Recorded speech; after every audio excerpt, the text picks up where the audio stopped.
Oh, ayan oh. Tingnan nyo naman mga idols. Nandiyan sa loob si Ate Milky niya. Pinuntahan pa rin niya dyan sa loob.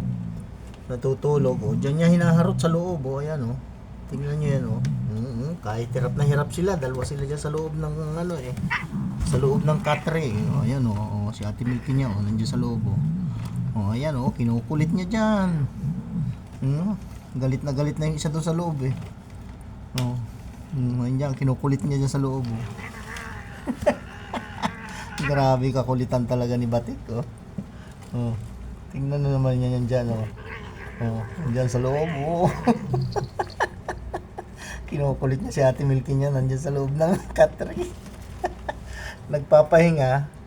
Kinukulit niya. Oh. Ayaw niyang tigilan. Sige. Ayun si Milky oh, sa loob. Oh. Ayaw tigilan eh. Oo, tingnan mo. Ikaw talaga Batik, wala ka talagang magawa. Pakialaman niya eh. Sige, kulitin mo. Pag nagalit talaga sa iyan. Ayaw niyang tigilan.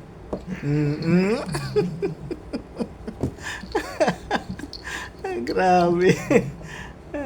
Sige, kulitin mo yan.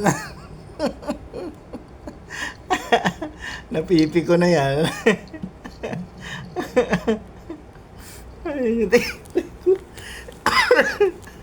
Ayaw pa rin yung tigilan eh. Nananahimik si Ate Milky mo dyan, nagpapahinga eh. Oh. Sige. Kulitan pa more. Ganyan lang ang trabaho niya araw-araw. Oo. Ayaw mo rin niya umalis eh. Hindi makalabas si Milky. Hindi makalabas. Nakaharang siya sa daan na yun. Batik. Tuloy?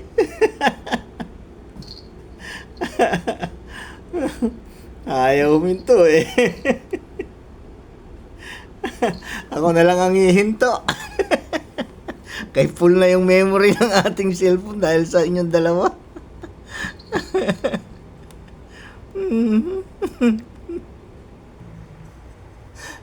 Grabe talaga si Batiko. Ayaw huminto. Hanggat hindi nalabas yan si Ate Milky niya, hindi niya hihintuan. Ay, nako, iwan ko sa'yo Batik. Super sa kulit. Ayoko na rin. Tuloy pa rin siya. Binalikan na naman. Ayun, pinasok na niya sa loob. Pinasok na sa loob. Doon na silang dalawa sa loob. Nagkulitan. Ayan o. Ang liit kaya niyan. Kasi silang dalawa dyan. Lumabas na lang si Milky. Ayun, pasok na sa ilalim.